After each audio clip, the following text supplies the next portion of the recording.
For years, Adane and Uchenna moved from place to place, living in constant fear of being discovered.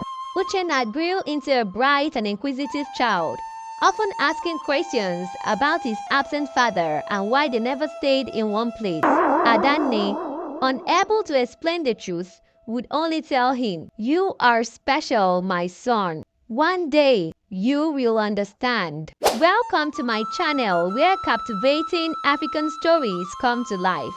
Watch this intriguing tale and don't forget to hit that subscribe button to join our community. In a quiet corner of Umuokachi, a small Nigerian village hidden among rolling hills and lush greenery, a prophecy had long hung over the people like a shadow. For decades, the elders whispered the tale of a forbidden union between the descendants of two feuding clans, an act that would birth a child cursed to bring chaos. To prevent this, the village elders enacted an ancient law forbidding intermarriage between the clans, the Nwaokas and the Ibekwes. The law was respected for generations, but love, as it often does, has little regard for rules.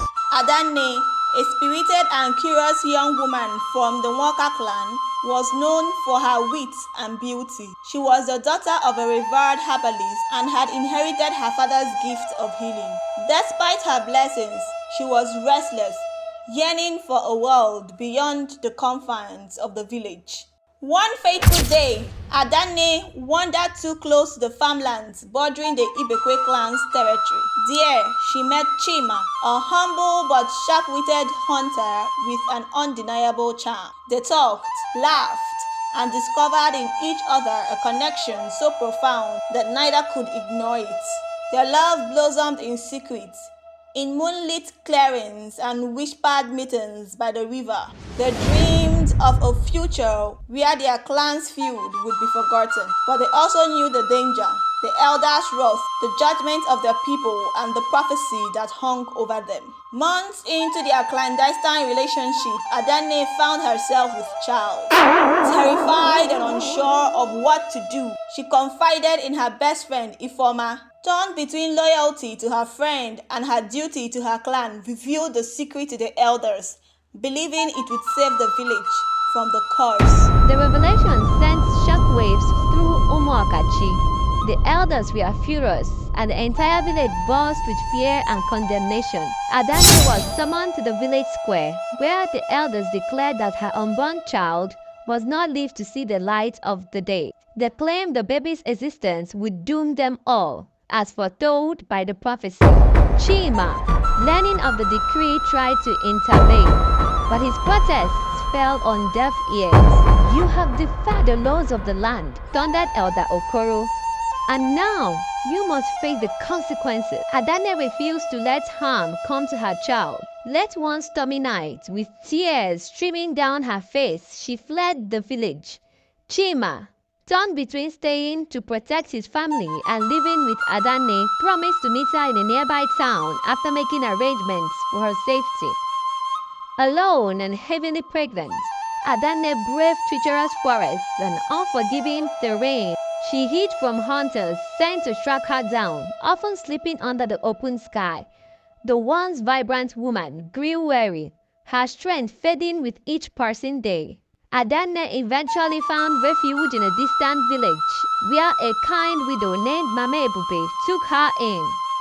Under Mama Ebube's care, Adane gave birth to a healthy baby boy. She named him Uchenna, meaning God's will. Holding him for the first time, she vowed to protect him at all costs. But even in this distant village, whispers of the prophecy followed her. Some villagers grew suspicious of the strange woman with the infant, while others pitied her plight. Adane knew she couldn't stay for long. For years, Adane and Uchenna moved from place to place, living in constant fear of being discovered. Uchenna grew into a bright and inquisitive child, often asking questions about his absent father and why they never stayed in one place. Adane, unable to explain the truth, would only tell him, "You are special, my son. One day, you will understand." Uchenna exhibited traits that unnerved even his mother. He seemed to possess an uncanny intuition, often predicting events before they happened. Once, he saved a neighbor's child from drowning by claiming he had seen the danger in a dream. One day, while walking through the marketplace in their latest refuge, Uchenna and Adanne encountered an older woman selling fabrics. The woman froze, her eyes locked on Uchenna. "This boy," she murmured, her voice trembling. He looks just like my late brother." Adanne stiffened. She tried to usher Uchenna away, but the woman persisted. "Please, wait. I must know, who is this child?" Adanne's heart pounded in her chest. How could she explain? Who was this woman? And how could she possibly know Uchenna's lineage? As the woman continued to plead, Adanne decided it was time to leave, dragging Uchenna with her. But the woman, determined, followed them through the crowded markets. When she finally caught up, she dropped a bombshell. "My name is Ezinne, and my brother was Chima of Umuokachi. That boy, he looks just like him. Please, I need answers." Adanne's knees buckled. She hadn't expected this. Not now, not here. Ezinne's piercing gaze demanded the truth. Adanne reluctantly agreed to meet Ezinne in private. In the dim light of a small room, Adanne revealed her story. Her forbidden love with Chima, their escape, and Uchenna's birth. As she spoke, Ezinne's face turned pale. "My brother! He has always spoken of a woman he loved, but could never have." Ezinne whispered. "He married another, but he was never the same. He became distant, cold, and then he died. Suddenly, with so much regret in his eyes." Adanne gasped. "Chima is dead?" Her voice cracked, and tears streamed down her face. The man she had loved, who had promised to meet her, was gone. Adanne sat in stone silence, but Ezinne wasn't done. "There is more. Before Chima died, he left behind a diary, a journal filled with confessions. He wrote about you, Adanne, and the child he never met. He begged me to find you if I could, but I never thought I would." Adanne sat in silence, stunned. The truth she had hidden for years now exposed, but there was still more to. Ezinne persuaded Adanne to return to Umuokachi. "The elders must know the truth," she said, "and so must Uchenna." The journey back was fraught with tension. Adanne and Uchenna entered the village under the cover of the night, avoiding the eyes of those who might still hold grudges.